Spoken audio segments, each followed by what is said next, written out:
Hello बच्चों, good morning. मैं हूं पंकज सिंह और आज हम लोग अपनी इस क्लास में नॉन स्टोइकोमेट्रिक डिफेक्ट्स को पढ़ने वाले हैं। हम लोग अपनी इसके पहले वाली क्लास में स्टोइकोमेट्रिक डिफेक्ट को पढ़ चुके हैं, तो आइए हम लोग इस अपने क्लास में नॉन स्टोइकोमेट्रिक डिफेक्ट्स को पढ़ें, जो कि एक प्रकार का पॉइंट डिफेक्ट है हमारा, जैसा कि हमारी हेडिंग से क्लियर है। तो आइए सबसे पहले हम लोग फिर से देखें कि स्टोइकोमेट्रिक और नॉन स्टोइकोमेट्रिक, पहले थोड़ा मैं आप लोगों को समझा दूं। ओके, क्या हम लोग समझें? स्टोइकोमेट्रिक तथा नॉन स्टोइकोमेट्रिक, ये टर्म आप लोग समझिए। आपके पास यदि कोई कंपाउंड है, ओके, उस कंपाउंड में क्या है? पॉजिटिव आयन है। क्या है? पॉजिटिव आयन है। और क्या है? निगेटिव आयन है। क्लियर? यदि ये आपके पास में कोई कंपाउंड है, उस कंपाउंड में पॉजिटिव आयन और निगेटिव आयन है, पॉजिटिव आयन को आप क्या कहिए? केटायन कहिए, मतलब क्या कहिए? धनायन कहिए। और निगेटिव आयन को आप क्या कहिए? एनायन कह सकते हैं आप, जिसको आप हिंदी में क्या कहिए? ऋणायन कहिए। फिर से आइए कि मेरे पास एक कोई कंपाउंड है, जिस कंपाउंड में पॉजिटिव आयन भी है और निगेटिव आयन भी है, यानी केटायन और एनायन है। और ये केटायन और एनायन का जो रेशियो है, ये जो केटायन और एनायन का रेशियो है, यह रेशियो कंपाउंड के केमिकल फॉर्मूला के अनुरूप है। तो आप उस कंपाउंड को क्या कहिएगा? कि वह स्टोइकोमेट्रिक कंपाउंड है। यानी किसी कंपाउंड में जो पॉजिटिव और निगेटिव आयन है, धनायन और ऋणायन है, यदि धनायन और ऋणायन का अनुपात उस कंपाउंड में जो आइडियल फॉर्मूला उसका है उसके अनुरूप है, तब आप उस कंपाउंड को स्टोइकोमेट्रिक कंपाउंड कहिएगा। जैसे आप एक कंपाउंड देखिए, NaCl हम यहाँ पर ले लेते हैं। NaCl में आपका क्या है? सोडियम आयन है और क्लोराइड आयन है।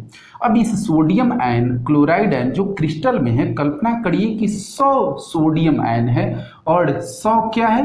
क्लोराइड आयन है। तो आप इसमें देखिए, एक सोडियम आयन पर एक क्लोराइड आयन है। तो हमने क्या देखा कि अगर 100 सोडियम आयन है क्रिस्टल में और 100 क्लोराइड आयन है, यानी इस फॉर्मूला के प्रोपोर्शन में है 1:1, यानी 1:1 के प्रोपोर्शन में है, तब आप इस क्रिस्टल को क्या कहिएगा? कि ये क्रिस्टल क्या है? स्टोइकोमेट्रिक है। यानी यदि क्रिस्टल में धनायन और ऋणायन की संख्या उसके कंपाउंड के अनुरूप हो, उसके कंपाउंड में जो प्रोपोर्शन होना चाहिए, अनुपात होना चाहिए, उसी के अनुरूप हो, तो आप उस कंपाउंड को क्या कहिएगा? कि वह स्टोइकोमेट्रिक कंपाउंड है। ओके, अब यहां पर आइए, यदि हम इसकी बात करें तो हमारे पास में कोई कंपाउंड है जिसमें केटायन भी है और क्या है? एनायन भी है, यानी धनायन भी और ऋणायन भी है। और यह धनायन और ऋणायन का जो रेशियो होना चाहिए, वह रेशियो क्या है? डिस्टर्ब्ड है। ओके, क्या है? डिस्टर्ब्ड है। यानी जो कंपोजिशन होना चाहिए फॉर्मूला के अनुसार, जो रेशियो होना चाहिए, वह नहीं है, तब हम उस प्रकार के कंपाउंड को क्या कहेंगे? नॉन स्टोइकोमेट्रिक कंपाउंड कहेंगे। जैसे आप लोग एग्जाम्पल के द्वारा हमने यहाँ बताया, यहाँ भी देखिए, जैसे हमारा NaCl में क्या होना चाहिए? एक सोडियम आयन पर एक क्लोराइड आयन होना चाहिए। तो अगर ये 100 और 100 में है, अगर ये 1000 है तो ये 1000 है, तब तो क्या है? ये जो क्रिस्टल है ये तो स्टोइकोमेट्रिक प्रोपोर्शन में है, स्टोइकोमेट्रिक है। लेकिन यदि इसकी संख्या क्या है? अगर इसकी संख्या 90 सोडियम आयन क्रिस्टल में है और यह क्या है? 100 में है, या यदि ये 100 और क्या है? ये 90 है, इसका मतलब क्या?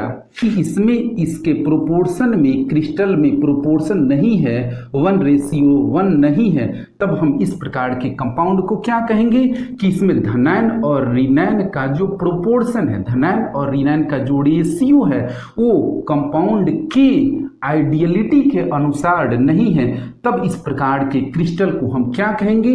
Non stoichiometric crystal. और इस प्रकार के कंपाउंड को हम क्या कहेंगे? नॉन स्टोइकोमेट्रिक कंपाउंड कहेंगे। Is it clear? तो समझ में आया? एक लाइन की बात है कि यदि आपके पास में कोई कंपाउंड है, उस कंपाउंड का कोई फॉर्मूला होगा, उस फॉर्मूला के अनुरूप यदि क्रिस्टल में धनायन और ऋणायन है, तब आप उसे कहिएगा कि वह स्टोइकोमेट्रिक प्रोपोर्शन में है, स्टोइकोमेट्रिक है। लेकिन यदि आपके पास में कोई कंपाउंड है, उस कंपाउंड में जो धनायन और ऋणायन का अनुपात है, उस अनुपात के अनुसार क्रिस्टल में धनायन और ऋणायन का अनुपात नहीं है, यानी धनायन और ऋणायन डिस्टर्ब्ड रेशियो में है, तब आप इसको क्या कहिएगा कि नॉन स्टोइकोमेट्रिक कंपाउंड है। और यदि इसमें कोई दोष पाया जाता है इस प्रकार के क्रिस्टल में, तो उस प्रकार के दोष को आप क्या कहिएगा? नॉन स्टोइकोमेट्रिक डिफेक्ट कहिएगा। तो समझ में आया बात आप लोगों को कि जो नॉन स्टोइकोमेट्रिक डिफेक्ट हम लोग पढ़ने जा रहे हैं, उसमें केटायन और एनायन का जो रेशियो होगा वह डिस्टर्ब होगा। ओके, तो आइए आगे हम बढ़ते हैं। तो ये नोट कर लीजिए, आप लोग स्क्रीनशॉट ले लीजिए कि ये आपका कंपाउंड के प्रोपोर्शन में अगर क्रिस्टल में हो तो स्टोइकोमेट्रिक, अगर नहीं उस प्रोपोर्शन में हो जैसा कि कंपाउंड में है, आइडियल केमिकल फॉर्मूला में जो प्रोपोर्शन है धनायन ऋणायन का, उस प्रोपोर्शन में, उस अनुपात में धनायन और ऋणायन नहीं हो क्रिस्टल में, तब हम उसको क्या कहेंगे? नॉन स्टोइकोमेट्रिक कंपाउंड कहेंगे। तो हम लोग इस प्रकार के कंपाउंड से संबंधित, क्रिस्टल से संबंधित डिफेक्ट को पढ़ चुके हैं, जिसमें आपने वैकेंसी डिफेक्ट पढ़ा, इंटरस्टिशियल डिफेक्ट पढ़ा, फ्रैंकेल डिफेक्ट पढ़ा, शॉर्ट की डिफेक्ट पढ़ा। अब हम लोग नॉन स्टोइकोमेट्रिक डिफेक्ट को देखने जा रहे हैं। ओके, आपने नोट कर लिया। अब आगे हम लोग बढ़ते हैं।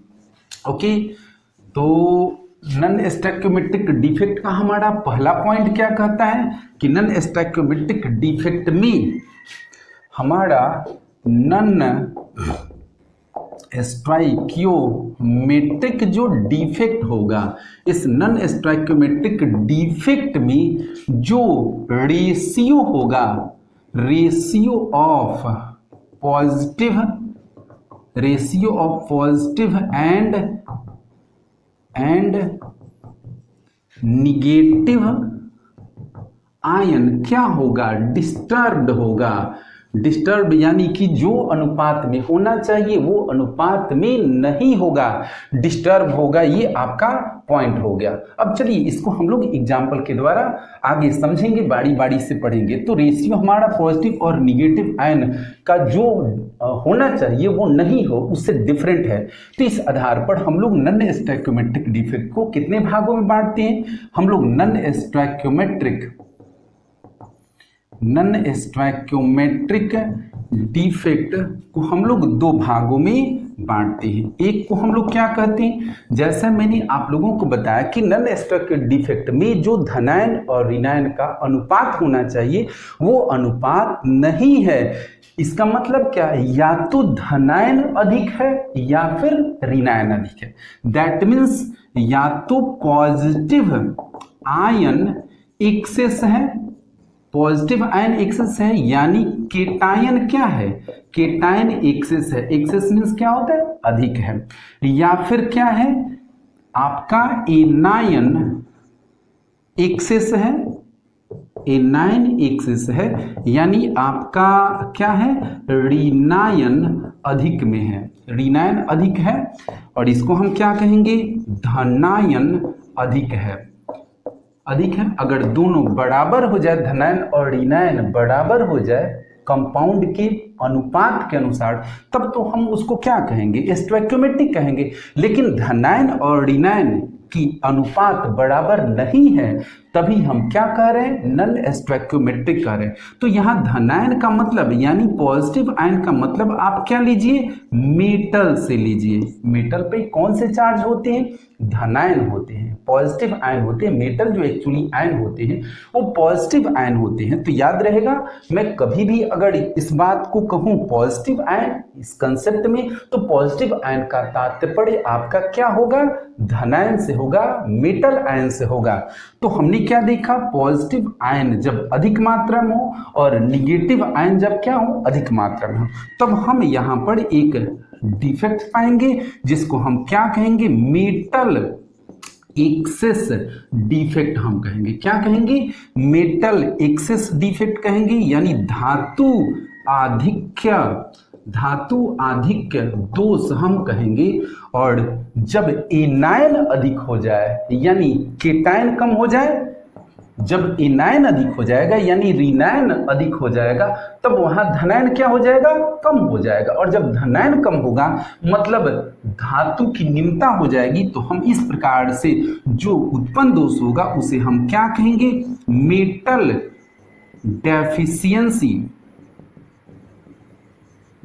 डेफिशिएंसी डिफेक्ट हम कहेंगे। यानी धातु क्या कहेंगे? धातु न्यूनता दोष हम कहेंगे। ओके, तो आपको हमने क्या बताया कि नॉन स्टोइकियोमेट्रिक दोष जो होते हैं वो कितने प्रकार से होते हैं? 2 प्रकार से। एक को हम धातु आधिक्य दोष यानी मेटल एक्सेस डिफेक्ट कहते हैं, और एक को हम कहते हैं मेटल डेफिशिएंसी डिफेक्ट यानी धातु न्यूनता दोष। नोट कर लीजिए, दोनों को हम लोग कोशिश करेंगे बारी बारी से समझने के लिए। तो नोट करिए, स्क्रीनशॉट इसका ले लीजिए, फिर हम लोग आगे देखते हैं। जैसे कल्पना करिए कि मेरे पास में ये एक कंपाउंड है, इसको हम मिटा देते हैं, जगह मुझे चाहिए। हाँ, एक बात हमेशा याद रखिए कि जो नॉन स्टोइकियोमेट्रिक डिफेक्ट होंगे उस डिफेक्ट में जो धनायन और ऋणायन की जो अनुपात होनी चाहिए कंपाउंड के अनुपात के अनुसार, वह क्या है?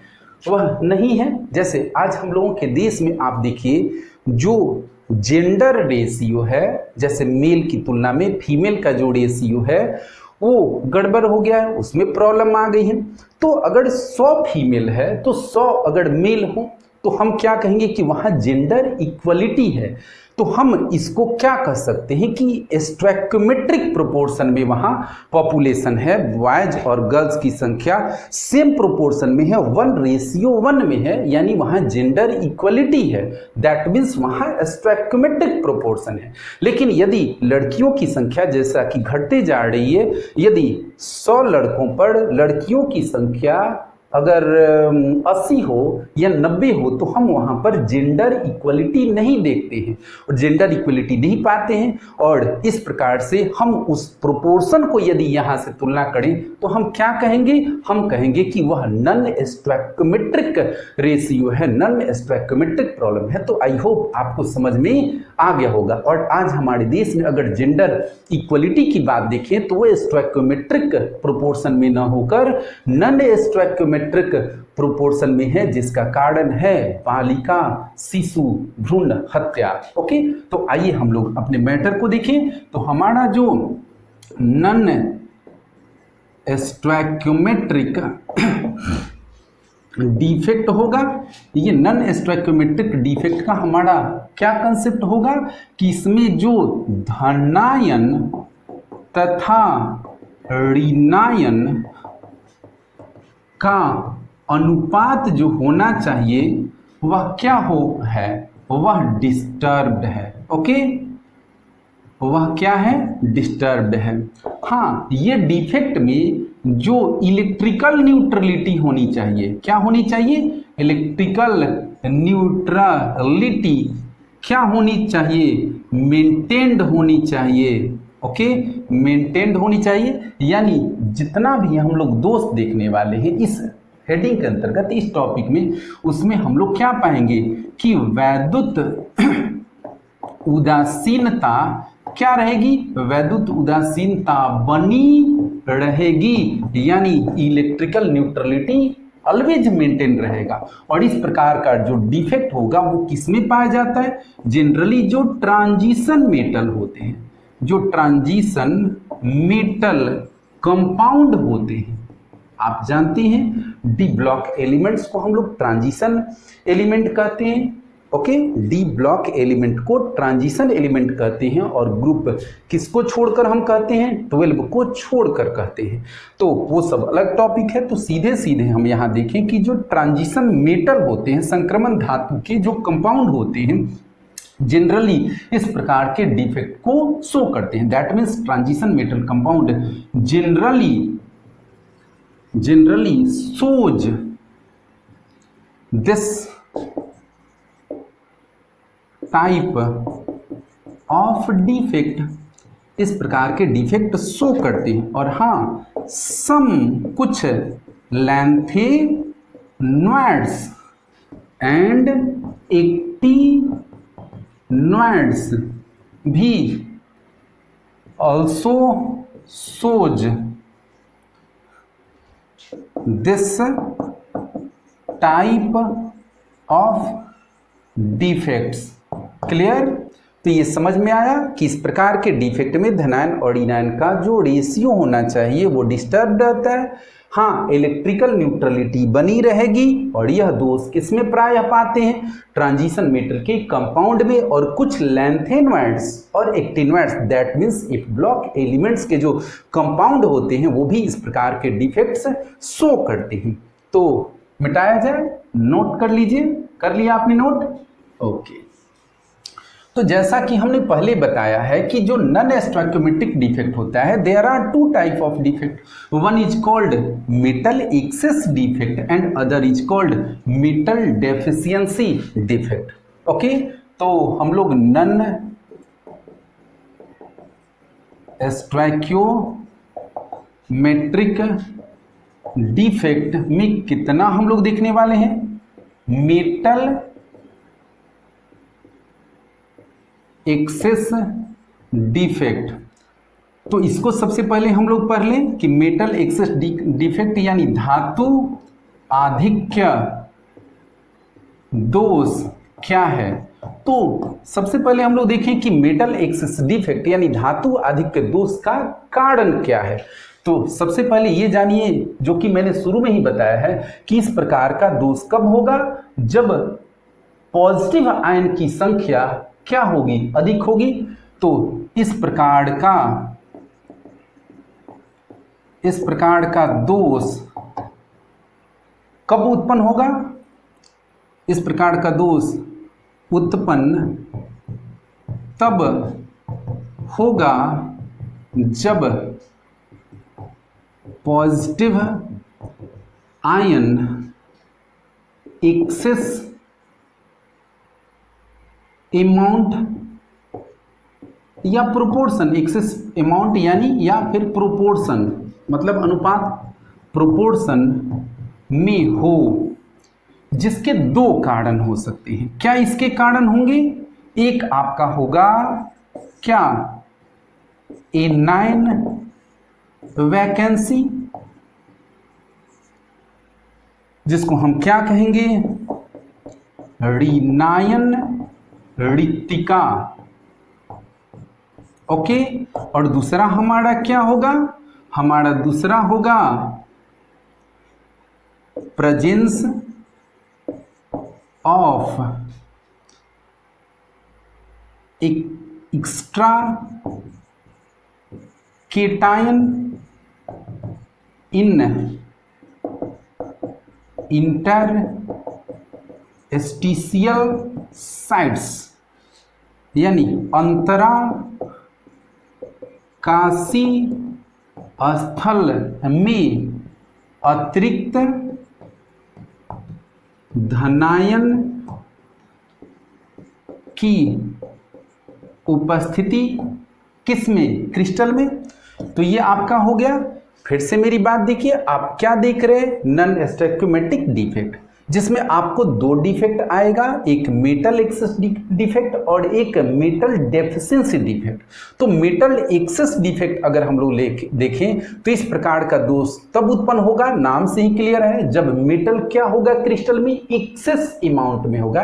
यानी इस प्रकार का दोष उत्पन्न तब होगा जब positive ion, that means metal क्या होगा? एक्सेस अमाउंट में हो। और इस प्रकार के दोष को पुनः हम लोग कितने भागों में बांटते हैं? दो भागों में। एक को हम कहते हैं एनायन वैकेंसी और दूसरे को कहेंगे presence of extra cation in interstitial sites. यानी यहाँ पर ऋणायन रिक्तिका के कारण आपका मेटल एक्सेस दोष होगा और यहाँ होगा इंटरस्टिशियल साइट्स पर, अंतराकाशी स्थल पर अतिरिक्त जो धनायन होगा उसकी उपस्थिति के कारण मेटल एक्सेस डिफेक्ट होगा। तो बारी बारी से हम दोनों को आपको शॉर्ट बताते हैं, फिर हम लोग देखेंगे। जैसे आप एक AB कंपाउंड के क्रिस्टल पर विचार करें। Let us consider a compound AB in which there crystal, okay.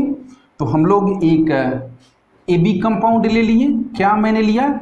एक AB कंपाउंड मैंने जनरल ले लिया। अब आइए AB कंपाउंड के क्रिस्टल पर विचार किया जाए।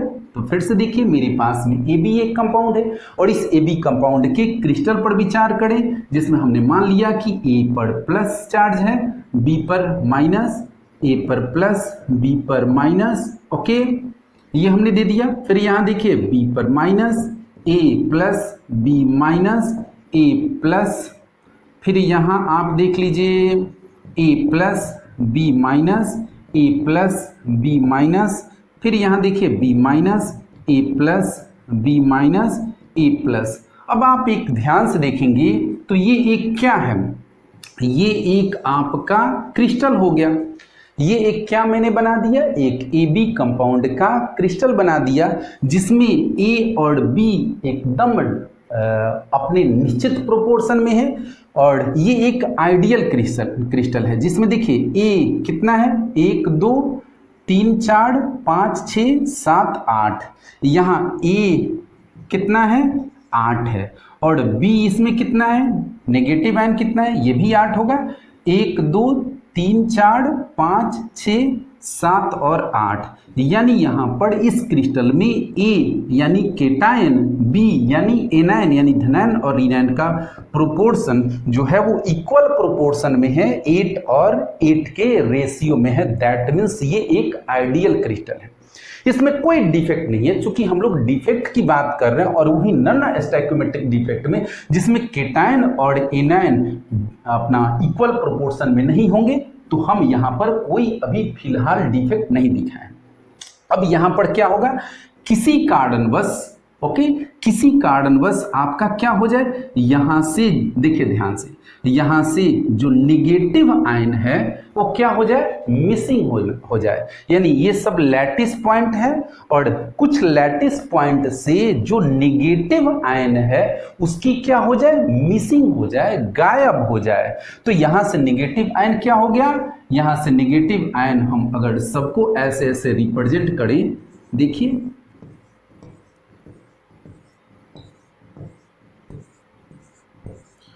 हम ऐसे देख लिए, ये हमारा एक क्रिस्टल हो गया, ओके। ऐसे आप इस क्रिस्टल को कंबाइंड कर सकते हैं, ऐसे ये सब आप कंबाइंड कर सकते हैं, दैट ओके। चलिए ऐसे ऐसे आप कंबाइंड कर सकते हैं, ऐसे ओके। ये आपका क्रिस्टल हो गया। अब यहाँ पर क्या होना चाहिए? एक नेगेटिव आयन होना चाहिए और यह नेगेटिव आयन नहीं है। तो अब आप बताइए, ये जो क्या क्रिस्टल है ये स्टोइकोमेट्रिक प्रोपोर्शन में है? स्टोइकोमेट्रिकली सही है? नहीं है, क्योंकि इसमें A कितना है? 8 है, लेकिन निगेटिव आयन कितना है? 8 नहीं, यहाँ से एक गायब है, मिसिंग है। तो अब यहाँ कितना है? 7 है, ओके। तो आप क्या देखें, यहाँ पर A मेटल आयन को मान लीजिए रिप्रेजेंट कर रहा है और B निगेटिव आयन को अपना रिप्रेजेंट कर रहा है। तो आपने क्या देखा कि यहाँ एक प्रकार का डिफेक्ट डेवलप हो गया और इस प्रकार के डिफेक्ट में केटायन और एनायन इक्वल प्रोपोर्शन में नहीं है। दैट मीन्स स्टोइकोमेट्रिक डिफेक्ट है। और स्टोइकोमेट्रिक डिफेक्ट में यहाँ पर cation that means metal ion अधिक हो गया। तो ये किसके अंतर्गत आया? नॉन स्टोइकोमेट्रिक डिफेक्ट में मेटल एक्सेस डिफेक्ट आ गया, क्योंकि ये प्लस किसको रिप्रेजेंट कर रहा है? मेटल को। तो यहाँ पर इसके अनुपात में ये अधिक हो गया, तो हमारा ये क्या हो गया? मेटल एक्सेस हो गया। तो हम इसको क्या कहेंगे? मेटल एक्सेस डिफेक्ट कहेंगे। तो ये हमारा नॉन स्टोइकोमेट्रिक डिफेक्ट है, क्योंकि केटायन और एनायन इक्वल प्रोपोर्शन में नहीं है। और मेटल एक्सेस में आएगा क्योंकि ये अधिक है, ये कम है, ओके। तो ये मेटल एक्सेस डिफेक्ट, और ये मेटल एक्सेस डिफेक्ट फिर किसके अंतर्गत आएगा? तो यहाँ से मिसिंग कौन हुआ है? एनायन मिसिंग हुआ है। तो हम इसको क्या कहेंगे? एनायन वैकेंसी डिफेक्ट कहेंगे। क्या कहेंगे? Anion vacancy defect. तो हमारा क्या है? Anion vacancy defect. और ये anion vacancy defect that is a type of metal excess defect, क्योंकि अब ये क्या हो गया? अधिक हो गया।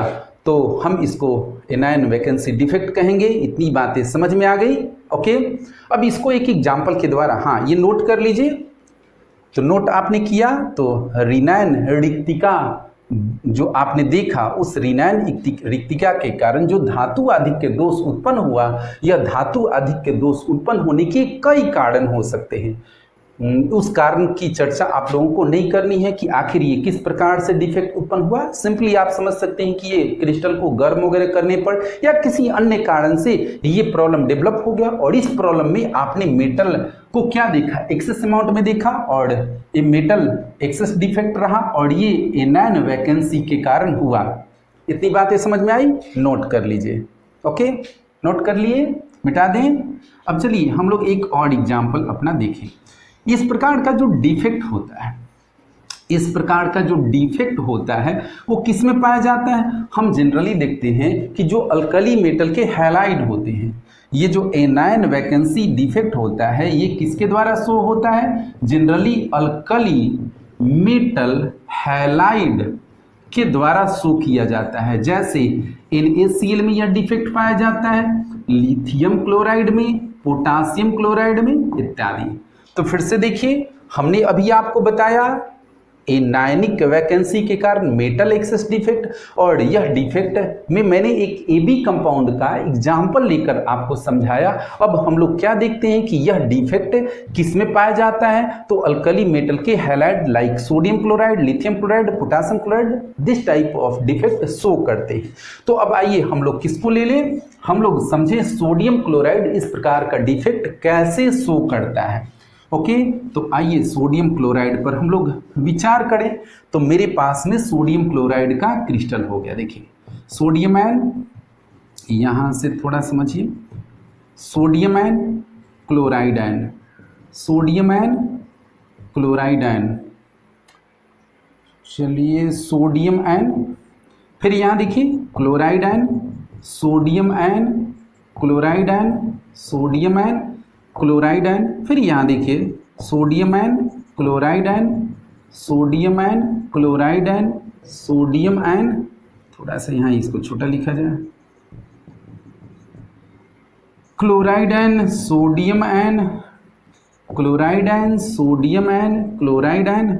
और अब देखिए यहाँ पर ये एक मेरा क्या हो गया, और भी बहुत सारा बना सकते हैं, ऐसा नहीं कि लिमिटेड ये कंडीशन में क्रिस्टल है। आप जानते हैं अनलिमिटेड ये होता है, इन्फिनिटी नंबर हम इसका रिप्रेजेंट कर सकते हैं। अब ये मेरा एक क्या हो गया, सोडियम क्लोराइड का क्रिस्टल हो गया। इस क्रिस्टल में आप क्या देख रहे हैं, इस क्रिस्टल में सोडियम आयन और क्लोराइड आयन क्या होना चाहिए, कंपाउंड तो NaCl है, तो NaCl कंपाउंड में जो प्रोपोर्शन होना चाहिए 1:1 में होना चाहिए। चेक कर लीजिए कि क्या केटायन और एनायन की संख्या बराबर है सोडियम क्लोराइड में। 1 2 3 4 5 6 7 8 9 और 10 कितना है यहाँ पर?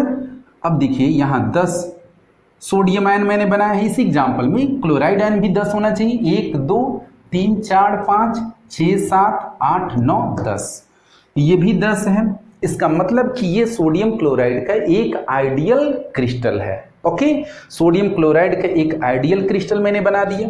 अब आपने सोडियम क्लोराइड को, इसमें कोई डिफेक्ट नहीं है, ये एक आइडियल क्रिस्टल है जिसमें सोडियम आयन और क्लोराइड आयन का जो रेशियो है, प्रोपोर्शन है, वह इसके कंपाउंड के प्रोपोर्शन में है 1:1। यहाँ 10 सोडियम आयन मैंने लिया है तो 10 क्लोराइड है, आप कितनी भी संख्या बना सकते हैं। अब मैंने क्या किया कि सोडियम क्लोराइड के ये जो क्रिस्टल हुआ, इस क्रिस्टल को मैंने क्या किया, सोडियम के वेपर में गर्म किया। मेरी बात फिर से समझिए, जैसे मेरे पास कल्पना करिए कि ये सोडियम क्लोराइड का क्रिस्टल है, इस क्रिस्टल को मैंने किसके इन्वायरमेंट में गर्म किया लेकर, सोडियम के वेपर। सोडियम को वेपर फेज में भी कन्वर्ट किया जा सकता है, यानी सोडियम क्लोराइड के क्रिस्टल को सोडियम के वेपर के इन्वायरमेंट में गर्म किया। यानी मैंने इसको क्या किया, गर्म किया। गर्म किया किसके, मैंने इसको गर्म किया किसके इन्वायरमेंट में गर्म किया, सोडियम वेपर, सोडियम के वाष्प के इन्वायरमेंट में गर्म किया। बात समझ में आया? मैंने क्या किया कि मेरे पास में सोडियम क्लोराइड का क्रिस्टल हुआ, मैंने इस क्रिस्टल को सोडियम वेपर के इन्वायरमेंट में गर्म किया। जब मैंने गर्म किया, हाँ यहाँ सोडियम एटम है, ये ध्यान दीजिए, जब मैंने गर्म किया तो क्या हुआ कि गर्म करने से इस क्रिस्टल के सरफेस पर, जब मैंने गर्म किया तो इस क्रिस्टल के सरफेस पर सोडियम क्या हो गया, डिपॉजिट हो गया, सरफेस पर जमा हो गया। समझ में आया? When crystal of sodium chloride is heated in the environment of sodium vapor, then on the surface of crystal sodium atom deposited, तो ये सोडियम यहाँ पर डिपॉजिट हो गया। ओके, सोडियम यहाँ डिपॉजिट हो गया। समझ में बात आया कि सोडियम यहाँ पर इसके सरफेस पर, क्रिस्टल के सरफेस पर अपना डिपॉजिट हो गया, जमा हो गया। अब यहाँ पर देखिए ये क्लोराइड आयन है, अंदर क्रिस्टल में क्लोराइड आयन है, तो क्लोराइड आयन क्या हुआ, यहां से डिफ्यूज किया, भागा। ओके, भागा, यहां से भागा और बोला कि सोडियम भाई मैं तुम्हारे साथ क्या बनाऊं, मैं तुम्हारे साथ आयनिक बॉन्ड बनाकर रहना चाहता हूं, मैं यहां पर नहीं रहना चाहता हूं क्योंकि मुझे तुम्हारे इन्वायरमेंट में गर्म किया गया है, मैं एक्साइटेड हो गया हूं, तो मैं अब डिफ्यूज होकर, विसरित होकर तुम्हारे पास आ रहा हूं। तो क्लोरीन आयन यानी रिनायन, ओके, रिनायन यानी एनायन यहां से डिफ्यूज होकर क्या हुआ, यहां से डिफ्यूज होकर किसके पास आया, डिफ्यूज होकर किसके पास आया, क्लोराइड आयन सोडियम के साथ आया। अब यहां पर जगह क्या बन गया, खाली हो गया।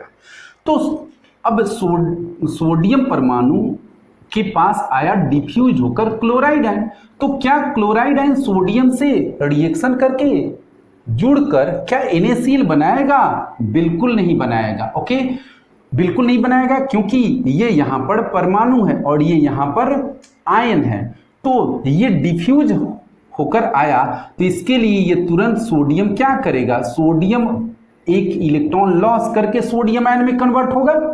देखिए ध्यान से, यहां से डिफ्यूज होकर कौन आया, क्लोराइड आयन आया, अंदर से डिफ्यूज होकर क्लोराइड आयन आया, सरफेस पर जो सोडियम है वो सोडियम अपना इलेक्ट्रॉन लॉस करके किस में कन्वर्ट हुआ, सोडियम आयन में कन्वर्ट हुआ। ओके, और सोडियम आयन में जब कन्वर्ट हुआ तो एक इलेक्ट्रॉन क्या हुआ, ये लॉस किया और यह इलेक्ट्रॉन यहां पर आया जहां से क्लोराइड आयन गया था, तो ये इलेक्ट्रॉन यहां से आया, देखिए ये इलेक्ट्रॉन यहां से आया और फिर ये जो क्लोराइड आयन है सोडियम आयन के साथ कंबाइंड होकर क्या कर लिया, NaCl का फॉर्मेशन कर लिया। बात समझ में आई? फिर से मैं बता रहा हूं कि आपने क्या किया कि जब सोडियम क्लोराइड के क्रिस्टल को सोडियम वेपर के वातावरण में गर्म किया तो इसके सरफेस पर सोडियम परमाणु डिपॉजिट हो गया, जमा हो गया।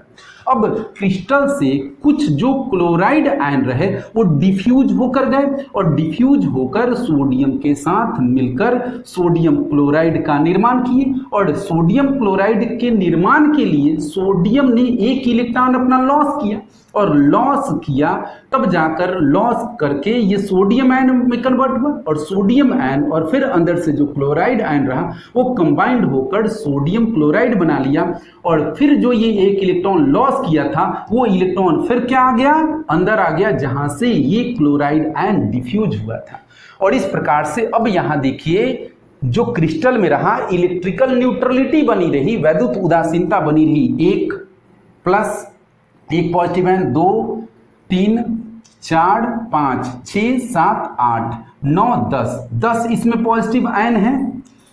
अब निगेटिव आयन देखिए 1 2 3 4, ये भी एक निगेटिव आयन है, 4 फिर 5 6 7 8 9 10। इसका मतलब कि यहां पर जो पॉजिटिव आयन है वो भी 10 है, निगेटिव आयन जो है वो भी 10 है, यानी इलेक्ट्रिकल न्यूट्रलिटी बनी रही। लेकिन इस क्रिस्टल में आप अब देखिए 10 सोडियम आयन पर क्लोराइड आयन कितना हो गया, 1 2 3 4 5 6 7 8 9, ये 9 हो गया, देखा आपने।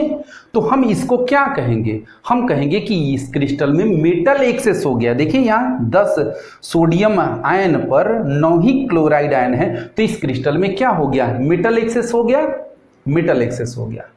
ये समझ में आया कि नहीं?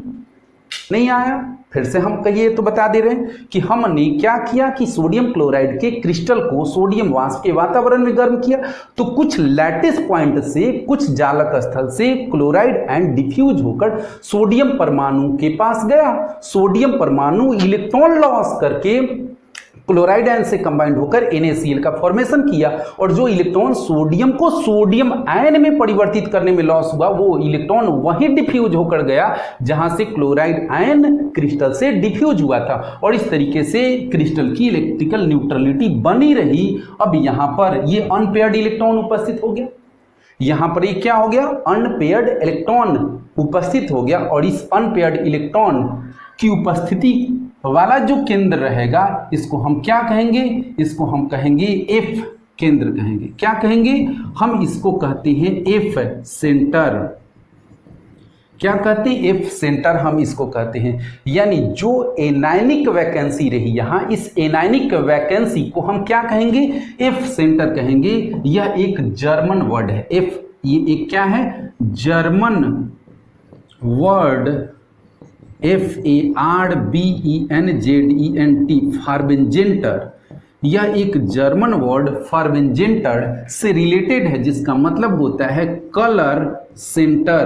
क्या होता है, जिसका मतलब होता है कलर सेंटर। अब इसको हम क्या कहते हैं, इसको हम क्या कहेंगे, F सेंटर कहेंगे। तो कहां पर F सेंटर कहेंगे, जहां पर ये जो अनपेयर्ड इलेक्ट्रॉन होगा उसे हम लोग F सेंटर कहेंगे। बहुत इंपॉर्टेंट है, आपसे एग्जाम में, कंपटीशन में पूछा जाता है कि F सेंटर क्या है।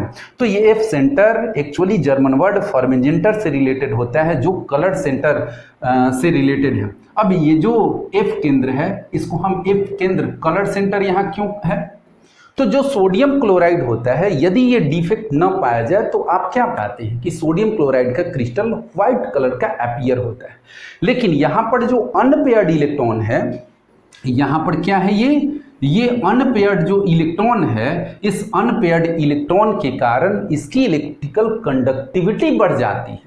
जैसे इस क्रिस्टल को पर अगर लाइट पड़े, व्हाइट लाइट पड़े, सनलाइट पड़े, तो व्हाइट लाइट में से ये इलेक्ट्रॉन कुछ पॉसिबल फ्रीक्वेंसी और वेवलेंथ वाला जो रेडिएशन रहा, उसको ये क्या करेगा, एब्जॉर्ब करेगा। और एब्जॉर्ब, लाइट को ये एब्जॉर्ब करके ये क्या हो जाएगा, एक्साइटेड हो जाएगा, क्योंकि ये तो फ्री इलेक्ट्रॉन है, और एक्साइटेड हो जाएगा, और एक्साइटेड होकर फिर ये हाई एनर्जी लेवल से लो एनर्जी लेवल में आएगा। और जब लो एनर्जी लेवल में आएगा तो जो रिलीज ये रेडिएशन करेगा, उस रिलीज रेडिएशन की जो फ्रीक्वेंसी होगी वो येलो कलर के अंतर्गत आएगी, और इसके कारण यह क्रिस्टल कैसा अपीयरेंस दिखाएगा, येलो अपीयरेंस दिखाएगा। क्या दिखाएगा, येलो अपीयरेंस दिखाएगा।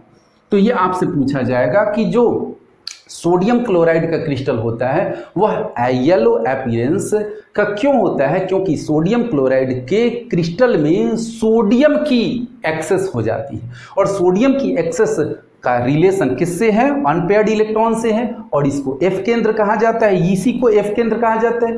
F केंद्र दैट मीन्स फार्बेंजेंटर, that is used for colour centre. और यही कलर क्यों होता है, क्योंकि ये लाइट जो इस पर पॉसिबल पड़ता है, व्हाइट लाइट के रेडिएशन से ये एक्साइटेड होता है, और एक्साइटेड होकर फिर ये एनर्जी रिलीज करता है, और रिलीज एनर्जी के अनुसार ये इस कलर को येलो में अपीयरेंस अपना देता है। और यह फ्री इलेक्ट्रॉन इसकी इलेक्ट्रिकल कंडक्टिविटी को थोड़ा सा बढ़ा देता है।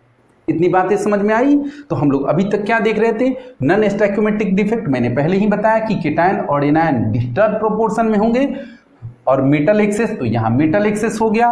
एनायन वैकेंसी, तो यहाँ वैकेंसी कौन सा हुआ, एनायन के कारण हुआ।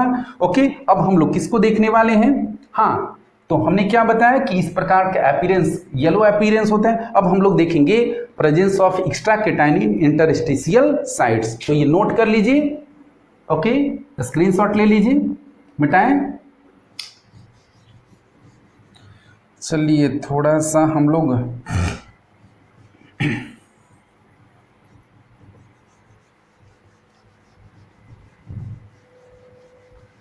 तो आपने क्या देखा कि NaCl में एक्सेस सोडियम के कारण कलर कैसा हो जाता है, येलो। अगर यही लिथियम क्लोराइड में एक्सेस क्या हो जाए, लिथियम क्लोराइड के क्रिस्टल में एक्सेस लिथियम हो जाए, ऐसे लिखिए एक्सेस लिथियम हो जाए, तो यह किस कलर का हो जाएगा, यह पिंक कलर का हो जाता है। ओके, और यदि KCl में एक्सेस क्या हो जाए, पोटासियम हो जाए, एक्सेस पोटासियम हो जाए, तो यह किस कलर का अपीयर होता है, वायलेट। बहुत इंपॉर्टेंट है, एग्जाम में पूछा जाता है कि ये किसके एक्सेस के कारण ये किस किस कलर को अपीयर करते हैं, तो ये आप लोग नोट कर लीजिए। कर लिया आपने नोट, हमने ये अब आइए हम लोग इसको देखें, तो मिटाते हैं, नोट कर लिया आप।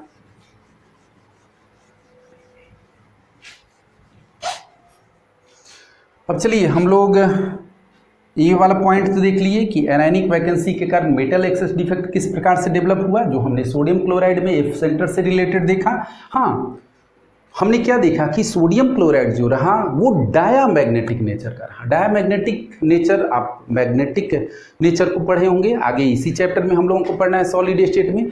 तो ये डायामैग्नेटिक नेचर का क्रिस्टल रहेगा तब जब इसमें केटायन और एनायन की संख्या बराबर रहेगी। लेकिन आपने क्या देखा कि एक एनायनिक वैकेंसी में एक एक्स्ट्रा इलेक्ट्रॉन के आ जाने से, अनपेयर्ड इलेक्ट्रॉन के आ जाने से इसकी इलेक्ट्रिकल कंडक्टिविटी बढ़ गई, और इलेक्ट्रिकल कंडक्टिविटी बढ़ गई तो यह डिफेक्ट क्या इसका नेचर कन्वर्ट कर देगा, यह इसका नेचर किस में कन्वर्ट कर देगा, पैरामैग्नेटिक नेचर। फिर से मेरी बात देखिए कि जो ये एफ सेंटर वाला जो बात देखे, यह एफ सेंटर डिफेक्ट वाली जो बात देखे एनायन वैकेंसी कारण, ये पैरामैग्नेटिक नेचर का हो जाएगा, यानी इलेक्ट्रिक फील्ड में इस इलेक्ट्रॉन की मैग्नेटिक फील्ड में इस अनपेयर्ड इलेक्ट्रॉन की अपीयरेंस थोड़ा सा अट्रैक्ट करने को ये बाध्य कर देगा। ओके, तो ये पैरामैग्नेटिक नेचर में कन्वर्ट हो जाएगा। अब हम लोग देखें presence of extra cation in interstitial site. फिर से देखें बी कंपाउंड पर ही देखें, ए plus B minus, A plus B minus, A plus B minus, A plus B minus, A plus B minus, A plus B minus, A plus B minus, A plus, फिर B minus, A plus B minus, A plus B minus. हमने ये compound ले लिया, A B compound पर मैंने consider किया, और इस ए बी कंपाउंड के क्रिस्टल का मैंने ये लैटिस पॉइंट आपको सब दिखा दिया है। ये लैटिस पॉइंट है सब, जिसमें ये केटायन को रिप्रेजेंट कर रहा है यानी मेटल आयन को, और ये एनायन को रिप्रेजेंट कर रहा है। अब चलिए, अगर यहाँ पर अपने जहाँ जितना जो होना चाहिए वो है, लेकिन यदि किसी कारण से ये सब बीच बीच में जो स्थान दिख रहे हैं वो सब क्या दिख रहे हैं, इंटरस्टिशियल साइट्स दिख रहे हैं, इसको इंटरस्टिशियल स्पेस कहा जाता है। यहाँ पर आ जाए ए प्लस, पहले आप देखिए, पहले ये समझिए, 1 2 3 4 5 6 7 8 9 10 केटायन इसमें मैंने कितना बनाया, 10। एनायन भी 10 होना चाहिए, 1 2 3 4 5 6 7 8 9 10। तो यहाँ बी माइनस भी मैंने क्या बनाया, इक्वल प्रोपोर्शन बनाया। लेकिन यदि किसी कारण से यहाँ पर इस क्रिस्टल में ए प्लस बाहर से आ जाए, इंटरस्टिशियल साइट में आ जाए, और ए प्लस आ जाए, तो ये प्लस चार्ज आया, तो चूंकि क्रिस्टल की इलेक्ट्रिकल न्यूट्रलिटी मेंटेन रहेगी, तो यहाँ पर एक इलेक्ट्रॉन आ गया, तो हम क्या देखेंगे कि यहाँ पर एक इलेक्ट्रॉन आ गया, यहाँ पर इंटरस्टिशियल साइड्स पर एक केटायन आ गया, एक्स्ट्रा केटायन यहाँ पर, और एक ये इलेक्ट्रॉन आ गया। तो इस प्रकार से आप देखिएगा इलेक्ट्रिकल न्यूट्रलिटी बनी रही, क्योंकि एक केटायन पर एक एनायन आया, लेकिन ये एनायन का अपना मास, इसके मास को चेंज नहीं करेगा। तो अब इसमें ऑल ओवर आप देखिए तो इलेक्ट्रिकल न्यूट्रलिटी बनी रही, एक धनायन 1 2 3 4 5 6 7 8 9 10।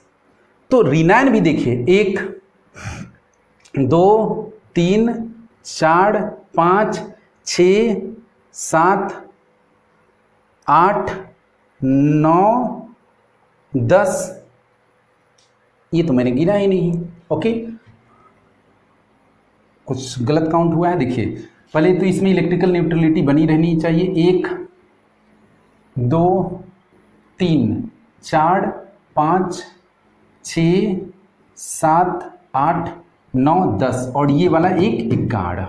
ओके, अब 11 आपका यहाँ पर हो गया और निगेटिव कितना होना चाहिए? देखिए 1 1 2 3 4 5 6 7 8 9 10 और एक 11, यानी यहाँ माइनस चार्ज भी कितना है? माइनस चार्ज भी 11 है, यानी प्लस पॉजिटिव चार्ज भी 11 है, नेगेटिव चार्ज भी 11 है। लेकिन यहाँ पर देखिए तो ए केटायन अब देखिए आपका 11 है लेकिन एनायन आपका 11 नहीं है, यानी एक यहाँ पर बी की कमी हो गई। तो ये टोटल कितना हो गया? ये आपका 11 और ये क्या रहा? 10 रहा, यानी यहाँ पर पॉजिटिव और निगेटिव आयन यानी केटायन और एनायन का प्रोपोर्शन क्या हो गया?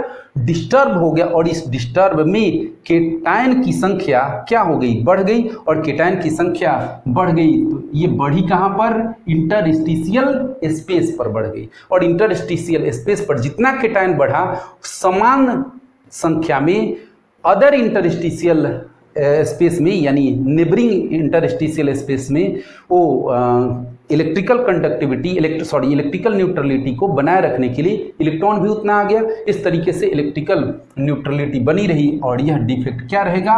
इंटरस्टिशियल केटायन के कारण मेटल एक्सेस डिफेक्ट आ जाएगा। इसमें आप देखिए मेटल एक्सेस आ गया, तो इस प्रकार के डिफेक्ट को हम क्या कहेंगे? Metal excess defect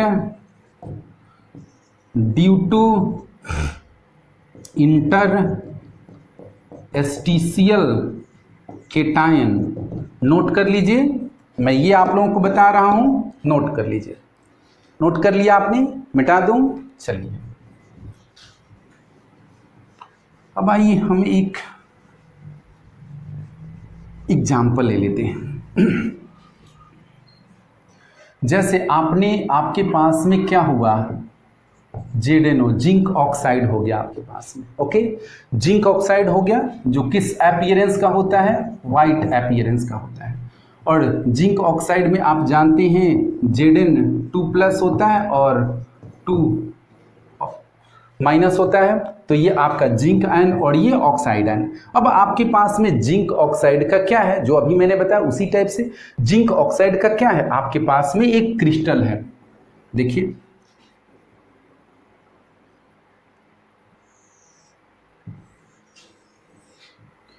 Zn2+, O2-, Zn2+, O2-, Zn2+, O2-, Zn2+, O2-, Zn2+, O2-, Zn2+, O2-, Zn2+, O2-, Zn2+, O2-, Zn2+, O2-, okay. तो ये हो गया। अब आप यहाँ पर देखिए तो बराबर होना चाहिए जिंक आयन और ऑक्साइड आयन, 1 2 3 4 5 6 7 8 9 10। ओके, तो यहाँ पर जिंक ऑक्साइड कितना, जिंक आयन कितना है? मैंने बताया 10 बनाया, ऑक्साइड आयन भी 10 होना चाहिए, 1 2 3 4 5 6 7 8 9 10। यस, ऑक्साइड आयन भी कितना है? 10 है, यानी ये स्टोइकोमेट्रिक प्रोपोर्शन में है। अब आपने क्या किया कि जिंक ऑक्साइड जो व्हाइट कलर का होता है इसको आपने क्या किया? गर्म कर दिया इसके क्रिस्टल को। जब गर्म कर दिया तो इसके क्रिस्टल में से कुछ जो ऑक्साइड आयन है वो आउट हो गए, कुछ लैटिस पॉइंट से आउट हो गए और Zn2+ plus half O2 plus 2 electron. अब आपने जिंक ऑक्साइड को क्या किया? जिंक ऑक्साइड के क्रिस्टल को जिसमें पॉजिटिव आयन और नेगेटिव आयन समान संख्या में रहे, जैसे ही आपने हीट किया अब क्या हुआ? कुछ जो क्रिस्टल से ऑक्साइड आयन रहे यहाँ पर क्या हो गए? मिसिंग हो गए। देखिए मिसिंग हो गए, ऑक्साइड आयन मिसिंग निकल गया, ये मिसिंग हो गया, मिसिंग। अब ऑक्साइड आयन जब मिसिंग हुआ तो इसमें किसकी एक्सेस हो गई? इसमें एक्सेस हो गया कौन, मेटल एक्सेस हो गया। ओके, तो यहां से भी आप चाहें तो मिसिंग आप दे सकते हैं। तो यहां अब क्या हो गया, यहां से ऑक्साइड आयन मिसिंग, यहां से भी ऑक्साइड आयन मिसिंग हो गया। अब ऑक्साइड आयन जहां जहां मिसिंग हो गया वहां अन्य स्थानों से क्या हो गया जी, ये जिंक आयन आ गया। तो यहां पर अब क्या हो गया, जिंक आयन आ गया। यहां पर क्या हुआ, कुछ अन्य स्थानों से जिंक आयन आ गया, जिंक आयन आ गया। और जहां से आया अब यहां पर कितना आया, दो जगह से ऑक्साइड आयन हटा तो जिंक आयन आया इन दोनों जगहों पर, तो मेटल की एक्सेस हो गई। और कितना पॉजिटिव चार्ज लाया, 4। तो फिर यहां पर इलेक्ट्रॉन एक यहां फ्री, एक यहां फ्री, फिर इंट्रा एक एक। अब यहां पर आप ध्यान से देखें कि जब आपने जिंक आयन को गर्म किया, जिंक ऑक्साइड को गर्म किया, तो कुछ जगह से ऑक्साइड आयन क्या हो गया, लैप्स हो गया। और ऑक्साइड आयन लैप्स हो गया तो इसमें जिंक आयन की संख्या क्या हो गई, बढ़ गई, बढ़ गई।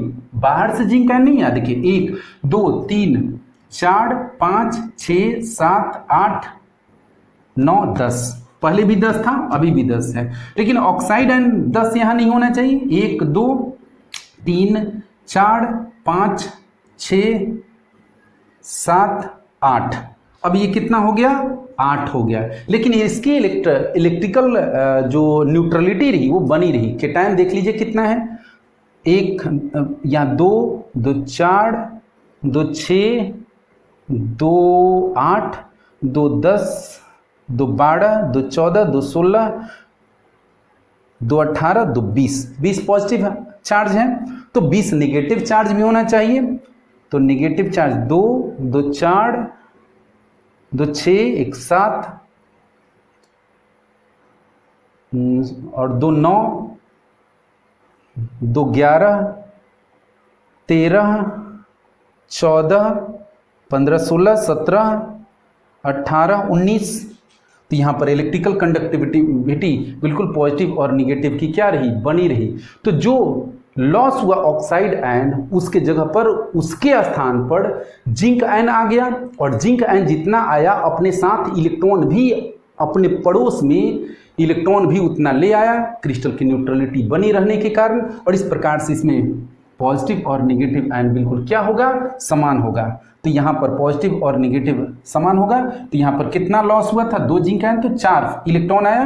तो एक यहाँ पर इलेक्ट्रॉन रहा, एक यहाँ, एक यहाँ, एक यहाँ, और इस तरीके से इलेक्ट्रिकल कंडक्टिविटी बनी रही, विद्युत उदासीनता बनी रही। और इस प्रकार के डिफेक्ट को हम क्या कहेंगे, presence of extra cation, presence of extra cation in interstitial site.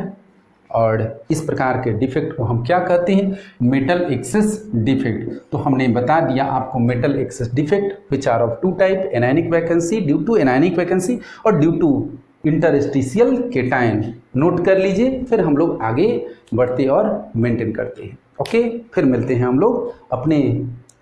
आइए अब हम लोग मेटल डेफिशिएंसी डिफेक्ट को पढ़ें। तो यह डिफेक्ट हम पाते हैं कि इसमें जो पॉजिटिव आयन की संख्या होती है वह निगेटिव आयन की तुलना में क्या हो जाती है, कम होती है। यानी positive ion is relatively less than that of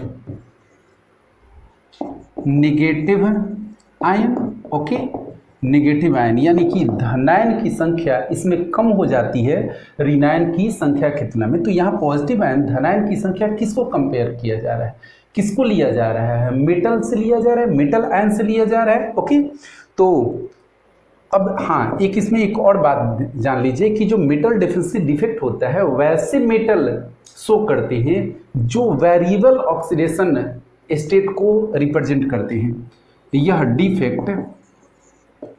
defect वैसे मेटल शो करते हैं जिसमें वेरिएबल वैलेंसी, या यूं कहिए variable oxidation state, variable oxidation state को दर्शाते हैं। ओके, इतनी बात समझ गए। जैसे अगर बात हम लोग देखें तो हम जानते हैं आयरन अपनी कंपाउंड में यह क्या शो करता है, यह +2 ऑक्सीडेशन स्टेट भी शो करता है और +3 ऑक्सीडेशन स्टेट भी शो करता है। अगर +2 ऑक्सीडेशन स्टेट शो करता है तो हम लोग इसको कहते हैं उसमें आयन को, इसको फेरस आयन, और यदि +3 ऑक्सीडेशन स्टेट शो करता है तो हम इसको क्या कहते हैं, फेरिक आयन। तो हम लोग इस प्रकार की धातु न्यूनता दोष दिखते हैं कि कौन दर्शाता है, फिर आयरन के ऑक्साइड शो करते हैं, आयरन के सल्फाइड भी शो करते हैं, निकेल ऑक्साइड भी शो करते हैं। और हम लोग अब एग्जाम्पल लें क्या, आयरन के ऑक्साइड FeO पर हम लोग विचार करें। ओके, FeO पर विचार करें, इसके क्रिस्टल को लें और हम लोग इस पर ये देखें कि इसमें किस प्रकार से मेटल डेफिशिएंसी डिफेक्ट होता है। तो आगे बढ़ने के पहले हम लोग सबसे पहले यह जान लें कि मेटल डेफिशिएंसी डिफेक्ट के 2 कारण होते हैं। ओके, एक हमारा कारण होता है अपना लेस केटायन, और दूसरा कारण होता है एक इंटरस्टिशियल एनायन। ओके, जैसे इसके पहले हम लोगों ने क्या देखा, इसके पहले हम लोगों ने देखा मेटल एक्सेस डिफेक्ट, जिसका कारण क्या रहा, 2 हमने कारण देखा, एनायन वैकेंसी देखा।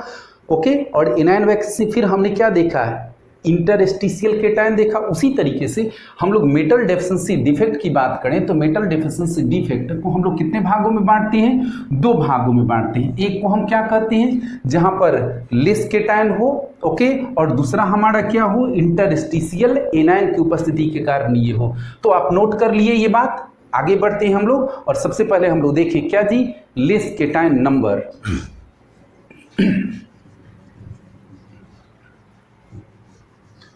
और इसके क्या कंडीशन होंगे मैंने आप लोगों को बता दिया।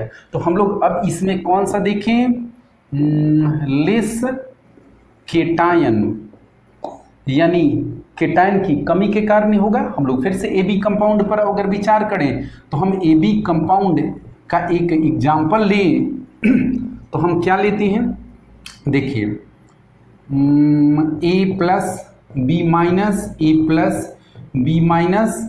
A+B-A+B-A+, यहाँ ये B-A+B-A+B-A+B-A+B-A+,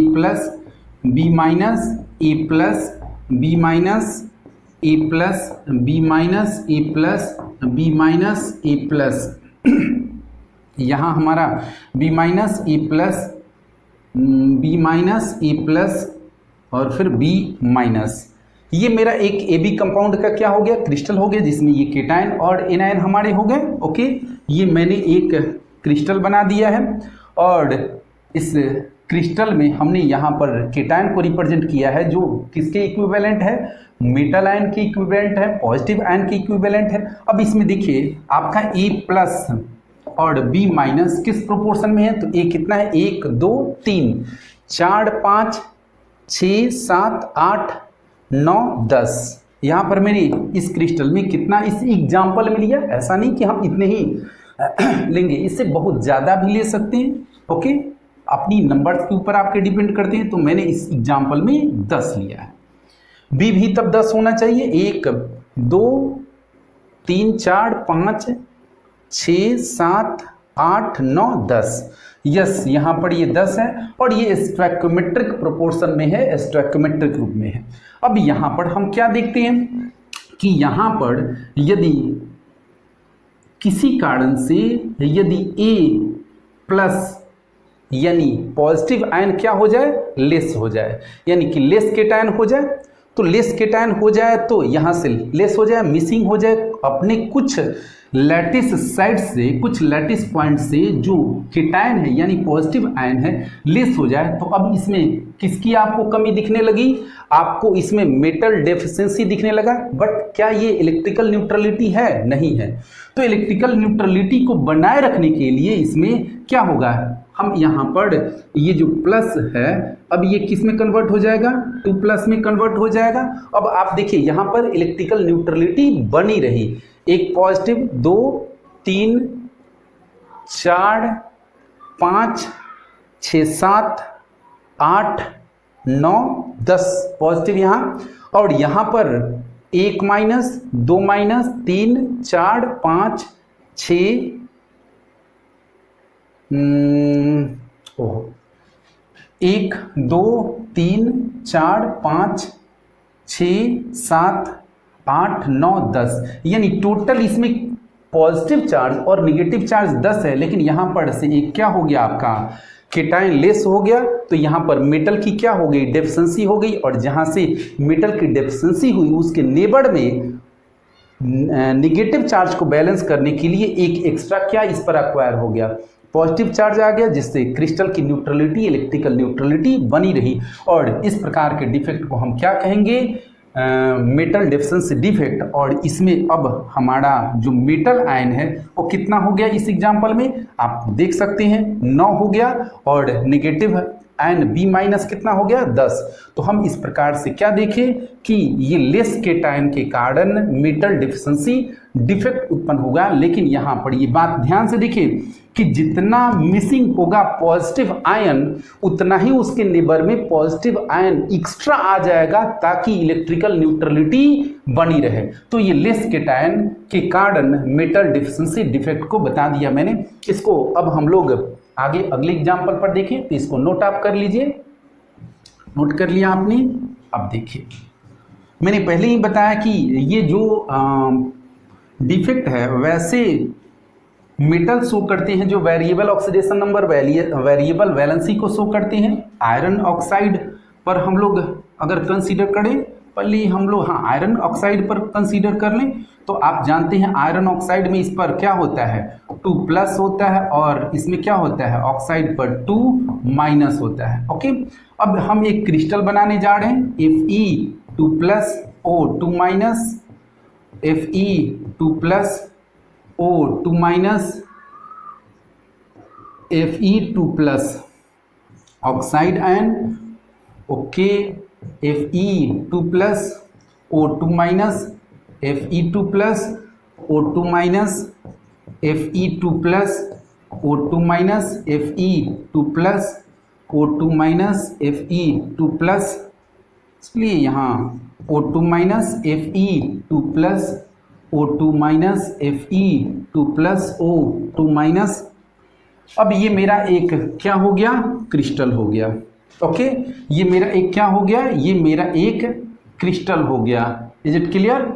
तो ये मेरा जो एक क्रिस्टल हो गया, इस क्रिस्टल में आप देखिए इसका जो और इसका प्रोपोर्शन है वो सेम है। 1 2 3 4 5 6 7 8 9 10 फेरस आयन कितना है 10 फेरस आयन है, और ऑक्साइड आयन भी 10 होना चाहिए। 1 2 3 4 5 6 7 8 9 10, ये भी 10 है। अब हमने क्या देखा कि जो देखिए ध्यान से 1 2 और यहां देखिए 3 फेरस आयन मिसिंग हम कर दें। क्या कर दें? 3 फेरस आयन मिसिंग कर दें। क्रिस्टल से मिसिंग हो गया, मिसिंग मिसिंग मिसिंग, और मिसिंग होकर अब इसके जगह पर Fe3 और यहां आ गया Fe3। ये एक्चुअली क्या है फेरिक आयन है, फेरिक आयन है। तो आपने क्या देखा कि क्रिस्टल से 3 फेरस आयन यहां से और यहां से 3 फेरस आयन मिसिंग हुआ, और मिसिंग होकर 2 फेरस आयन क्या हो गया फेरिक आयन में एक कन्वर्ट हो गया। फेरस आयन जो हुआ ये इलेक्ट्रॉन लॉस करके किस में कन्वर्ट हो गया, एक इलेक्ट्रॉन लॉस करके ferrous ion FeRrOUS ferrous ion किस में कन्वर्ट हो गया, फेरिक आयन में कन्वर्ट हो गया। तो फिर से मेरी बात समझिए कि क्रिस्टल में से 3 फेरस आयन में से 2 फेरस आयन इलेक्ट्रॉन एक्सचेंज करके किस में कन्वर्ट हो गया, फेरिक आयन में, और एक यहां पर वैकेंसी आ गई, एक यहां पर फेरस आयन की वैकेंसी आ गई।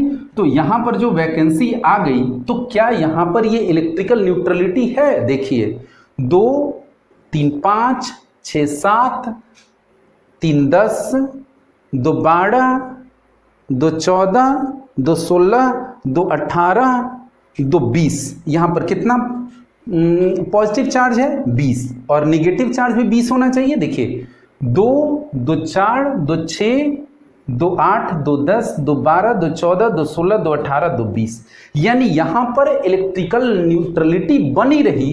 लेकिन यहां पर एक मेन कंसेप्ट ये देखना है कि 3 फेरस आयन में से 2 फेरस आयन इलेक्ट्रॉन का एक्सचेंज करके फेरिक आयन में कन्वर्ट हुआ और एक फेरस आयन अपनी जगह से मिसिंग हो गया, और इस प्रकार से क्रिस्टल में पॉजिटिव आयन की संख्या क्या हो गई, लेस केटायन हो गया, और इससे इसमें मेटल की डेफिशिएंसी हो गई। So that this type of defect comes under metal deficiency defect. Clear? तो यहां पर आपने क्या देखा कि मेटल डेफिशिएंसी में आपने क्या देखा, फेरस आयन इसमें कितना रहा, 1 2 3 4 5 6 7, फेरस आयन कितना रहा, 7 रहा, और फेरिक आयन कितना रहा, 1 2, फेरिक आयन कितना रहा, 2 रहा, और फिर ऑक्साइड आयन कितना रहा, 1 2 3 4 5 6 7 8 9 10 रहा। तो आपने क्या देखा कि ये आपका क्रिस्टल में प्रोपोर्शन हो गया ऑल ओवर। आपने क्या देखा, ऑल ओवर Fe और O का रेशियो में Fe कितना हो गया 9 और O कितना हो गया, O कितना हो गया जी 1 2 3 4 5 6 7 8 9 10 हो गया। तो क्या ये डेफिशिएंसी नहीं हो गई? ओके, डेफिशिएंसी हो गई। This type of defect is called metal deficiency defect due to less cation in crystal. Okay, because of in some lattice site ferrous ion converted into ferric ion due to exchange of electron and some lattice point vacant where ferrous ion is present all over earlier। तो ये note कर लिया आपने। अब हम लोग एक दूसरा कंडीशन देखें, और एक्चुअली में हम यहाँ पर ये पाते हैं, जो वास्तविक बात है कि जो फेरस ऑक्साइड होते हैं, जो फेरस ऑक्साइड होते हैं वो एक्चुअली 0.93 और ओ से कितना होते हैं प्रोपोर्शन में, Fe 0.96 ओ, यानी एग्जैक्ट ये हम लोग जो लिखते हैं FeO लिखते हैं फेरस ऑक्साइड का जो केमिकल फार्मूला लिखते हैं, ये एग्जैक्ट केमिकल फार्मूला नहीं होता है, क्योंकि ये इस रेंज से इस रेंज में होते हैं। ओके, इस रेंज से इस रेंज में। इसको ऐसे समझिए कि अगर Fe इसको 100 से कर दें तो Fe 93 है, तो O कितना होगा 100 होगा।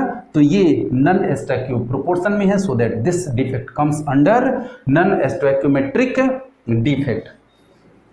एक और थोड़ी सी बात इसमें देखिए, ferrous sulphide. Okay, ferrous sulphide भी इस प्रकार के डिफेक्ट को शो करते हैं, जिसको आयरन पायराइट भी कहा जाता है। और इस प्रकार के डिफेक्ट के कारण जो हमने अभी फेरस ऑक्साइड में डिफेक्ट बताया, इस प्रकार का डिफेक्ट फेरस सल्फाइड भी शो करते हैं। और इस डिफेक्ट के कारण इसके कुछ जो कंडीशन होते हैं उसमें मेटालिक लस्टर आ जाता है, और कुछ मेटालिक लस्टर इसमें इसके मिनरल में गोल्ड के जैसा आ जाता है। इसलिए इस डिफिशिएंसी से युक्त जो आयरन पायरेट होते हैं उसको हम लोग फुल गोल्ड भी कहते हैं, क्योंकि यह गोल्ड के जैसा अपीयरेंस रखता है। किस कारण से? इसी डिफेक्ट कारण। जैसे हम इसका बनाना चाहें तो ऑक्साइड आयन की जगह पर क्या बना दें, ऐसे बना दें। ओके, तो ये इस प्रकार का ऑक्साइड आयन, सल्फाइड आयन, ये सब हो जाएगा। तो जब फेरस ऑक्साइड इस प्रकार का डिफेक्ट शो करता है फेरस सल्फाइड, तब इसमें एक विशेष प्रकार की कुछ कंडीशन में मेटालिक लस्टर आ जाती है, जिस मेटालिक लस्टर को हम निक नेम देखते हैं फुल्स गोल्ड कहते हैं, क्योंकि वह गोल्ड के जैसा अपीयरेंस रखता है। तो ये एक इंटरेस्टिंग बात हो गई। अब दूसरी हम कंडीशन को बात करें। हमारा दूसरा कंडीशन इंटर एस्टिशियल एनायन, यानी अंतरा काशी रिनायन देख लीजिए, अंतराकाशी रिनायन के द्वारा। तो आइए हम लोग अब फर्स्ट कंडीशन तो देख लिए, सेकंड कंडीशन को हम लोग फिगर के द्वारा समझें। ओके, ए बी कंपाउंड पर ही समझिए, A plus B minus A plus B minus A plus B minus A plus B minus A plus B minus A plus B minus A plus B minus A plus और B minus A plus B minus A plus B minus. ये एक मैंने crystal बना दिया। इस crystal में आपने क्या देखा, ये जो बीच में जितने स्पेस दिख रहे हैं सब इंटरस्टिशियल स्पेस हैं। अब इस इंटरस्टिशियल स्पेस में कोई आ जाए, एनायन आ जाए, ये तो केटायन है, एनायन है, कोई यहाँ पर एनायन आ जाए, तो एनायन आ गया तो इसकी इलेक्ट्रिकल न्यूट्रलिटी तो भंग हो गई। तो जब एनायन यहाँ पर आ गया तो फिर इसके नेबर में किसी पर क्या हो जाएगा, ये प्लस से 2 प्लस हो गया। अब इलेक्ट्रिकल न्यूट्रलिटी बनी रही, इलेक्ट्रिकल न्यूट्रलिटी बनी रही। तो आपने क्या देखा, पहले 1 2 3, ए प्लस कितना है 3 4 5 6 7 8 9 10 है, और बी माइनस कितना है 1 2 और ये 1 3 4 5 6 7 8 9 10 11, तो ये क्या हो गया 11 हो गया। तो यहाँ पर मेटल की क्या हो गई, डेफिशिएंसी हो गई। तो हम इस प्रकार के डिफेक्ट को क्या कहेंगे, मेटल डेफिशिएंसी डिफेक्ट कहेंगे, जो इंटरस्टिशियल एनायन के कारण रहा। लेकिन इस प्रकार का डिफेक्ट बहुत कम पाया जाता है, क्योंकि जो जनरली एनायन का साइज होता है वो बड़ा होता है। तो एनायन का साइज बड़ा होने के कारण ये एनायन इंटरस्टिशियल स्पेस में क्रिस्टल के जल्दी फिट नहीं कर पाते हैं, फिट नहीं हो पाते हैं। और जब फिट नहीं हो पाते हैं तो इस प्रकार की जो डेफिशिएंसी हम मेटल में देखते हैं वो बहुत रेयर होता है। तो जनरली हम मेटल डेफिशिएंसी डिफेक्ट किसके कारण देखते हैं, लेस केटायन के कारण ही देखते हैं। तो इस प्रकार से आपने कंप्लीट नॉन स्टोइकियोमेट्रिक डिफेक्ट में मेटल एक्सेस डिफेक्ट और मेटल डेफिशिएंसी डिफेक्ट देख लिया। और एक और बात आप ध्यान से देखिए, मेटल एक्सेस डिफेक्ट, इसका संबंध इन टाइप सेमीकंडक्टर से है, सेमीकंडक्टर से है।